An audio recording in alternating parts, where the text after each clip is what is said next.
السلام عليكم الاخوان والاخوات، كيف دايرين؟ كنتمنى تكونوا بخير وعلى خير. كنتمنى تكون مازال ما دخلش معكم رمضان، يلا في البدايه ديالو فيديو جديد باش نعطيكم شويه الاخبار شويه التحاليل. فيديو جديد هاد المره تحليل ديال واحد الاعلامي معارض جزائري، صراحه الاعلامي محكوم عليه في الجزائر بسنوات وسنوات لانه دائما كيجيب تحليلات ضد النظام وفي نفس الوقت كيجيب معلومات مهمه. تكلم على الخرجه الاخيره ديال تبون وحاول يحللها مع المتابعين ديالو، وتكلم على ثلاث نقاط مهمه جدا ركزوا عليها. النقطه الاولى انه لما قال تبون انه وصلنا لمرحله اللا عوده مع المغرب، قال لي شكون اللي قالها لك؟ واش استفتيتي الشعب راه ما باغيش يقطع مع المغاربه. دونك هذه نقطه مهمه هو قالها، هادشي مسابقش اغلبيه الشعب مسابقش عليه في هذه النقطه على حسب التعبير ديالو. النقطه الثانيه كتهم المغرب بانه هو السبب وراء كذا وكذا وكذا. عندك مجلس الامن، عندك ادوات، الدول اللي كتحترم راس ديالها تحترم راسها كتمشي للمؤسسات بحال كما دارت السعوديه ودول الخليج مع ايران، مشاو لمجلس الامن دير نفس الشيء وسير مجلس الامن. تكلم لي على اسرائيل والمغرب، قال لي المغرب ذكي، عرف ان اسرائيل راه اخترق افريقيا ومشى لشي دول افارقه جنوب الصحراء ودخل عندهم، والمغرب قال لي اجي جيب الدوره من عندي وندخل انا وياك، وعلى حسب القول ديالو تكون الاستفاده متبادله. المغرب ذكي وناهيك عن الوساطات اللي قاموا بها قطر والسعوديه، ولكن يعني خليكم تسمعوا التحليل لانه تحليل زوين ومنطقي.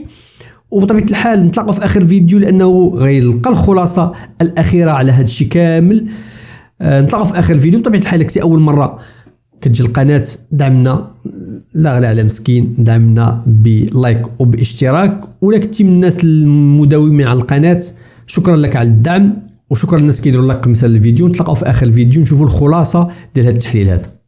Et Abdelmajid Tebboune s'est exprimé encore une fois dans cette interview sur les relations et les problèmes avec le Maroc. Il a fait des déclarations très fortes sur le Maroc, qui sont à la fois étonnantes, fortes oui, mais étonnantes, intrigantes, et qui méritent un petit peu un débat où là, il mérite une grande analyse et beaucoup de discussions, parce que صراحة ما ناش فاهمين، لحد الآن والله ما نفهمين l'attitude de l'Algérie par rapport au Maroc. Le pourquoi de cette crise, que les relations soient tendues entre l'Algérie et le Maroc, nous avions l'habitude depuis de longues années, mais qu'il n'y ait plus de relations, qu'on se retrouve aux portes d'une guerre pratiquement non déclarée, et que l'Algérie, Abdelmajid Tebboune vient de le confirmer في الجزيرة. يقول لك qu'on a atteint un point de non-retour. يعني aucune réconciliation n'est possible avec le Maroc. ما فهمناش. C'est une attitude politique intrigante, étonnante dans l'histoire de l'Algérie, dans l'histoire des nations. قليل, pour ne pas dire je ne trouve pas, je ne connais pas un pays qui a adopté une position aussi radicale, aussi ferme, un point de non-retour. Il n'y a aucune éventualité d'une coopération, d'une réconciliation n'est possible. Mais allez, روحوا بالعقل ونفهم. واش قال عبد المجيد تبون؟ Alors, je vous le dis en français ou بالعربية باش تفهموا مليح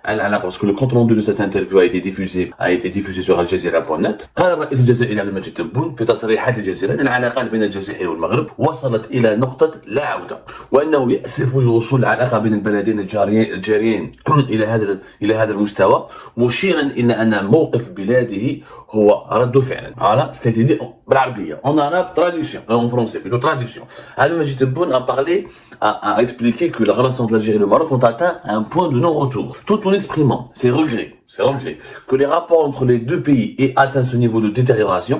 Il a assuré que la position de l'Algérie est une réaction à ce que faisait le Maroc. C'est une phrase plein de contradictions. Franchement, plein de contradictions. Le président algérien, il voulait que c'était un point de non-retour. Pourquoi un point de non-retour? C'est quoi le point de non-retour? D'abord, il n'y a pas de point de non-retour dans les relations internationales. Ma cache. On donne comme des exemples. Il y a quelques jours de cela, au cours de ce mois de mars 2023, nous avons eu deux exemples historiques de plus de 4 pays qui étaient des ennemis déclarés et qui ont eu des millions de morts, qui ont eu des morts dans leurs problèmes. Beaucoup de morts. Il y a un nombre de morts élevé par rapport aux problèmes algéro-marocains. C'est un chantilly par rapport aux problèmes de ces pays. Ils se sont réconciliés.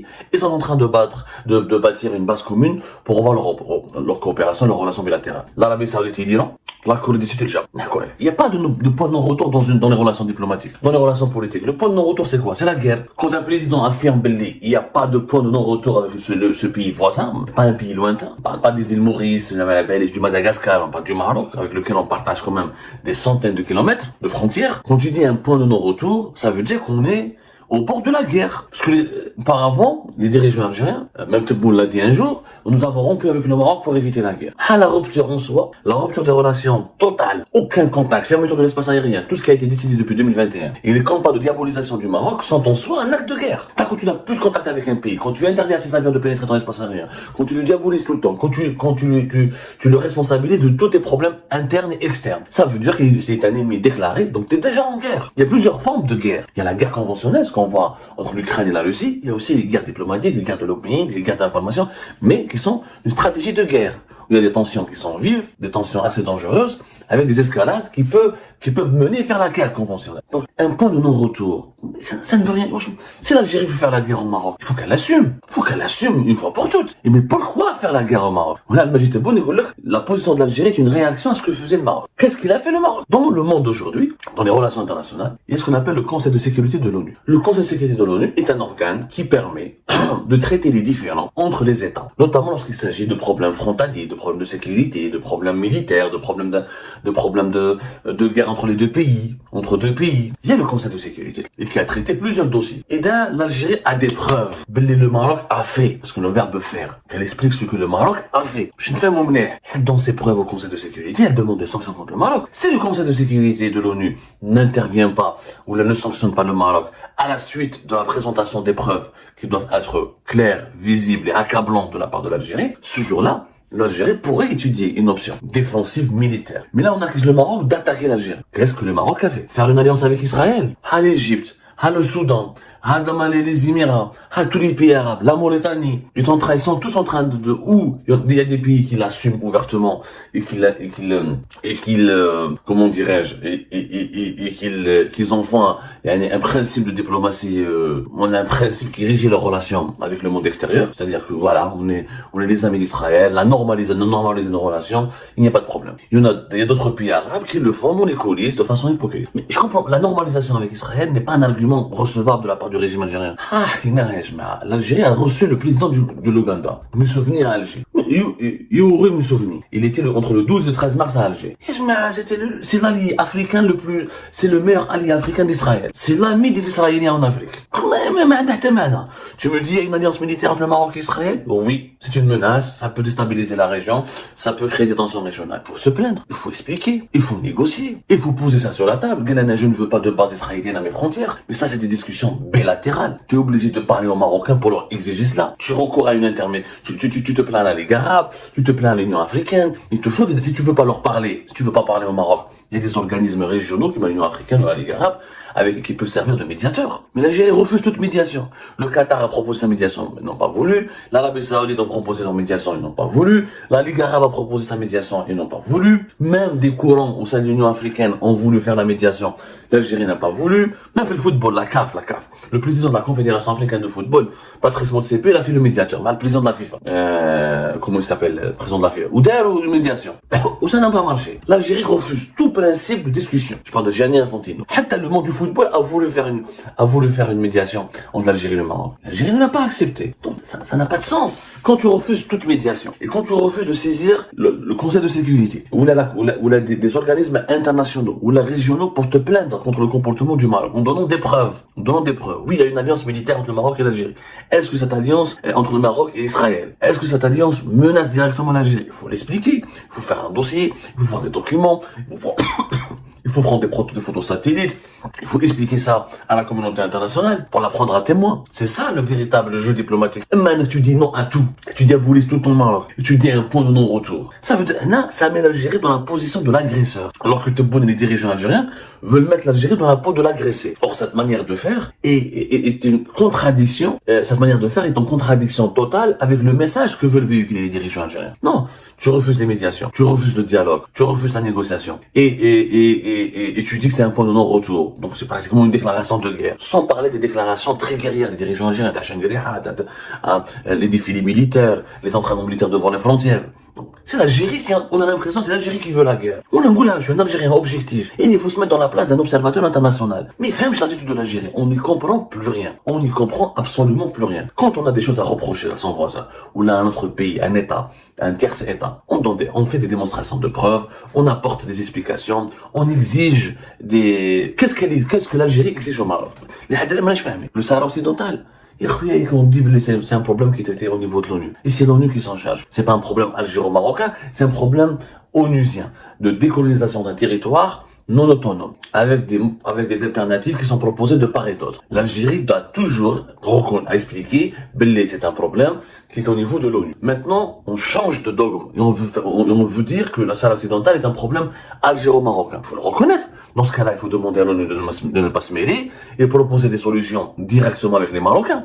Donc, dans ce cas-là, il faut leur parler directement et essayer de traiter ce problème une fois pour toutes. Qu'est-ce qu'on exige au Maroc? De ne pas traiter avec les Israéliens.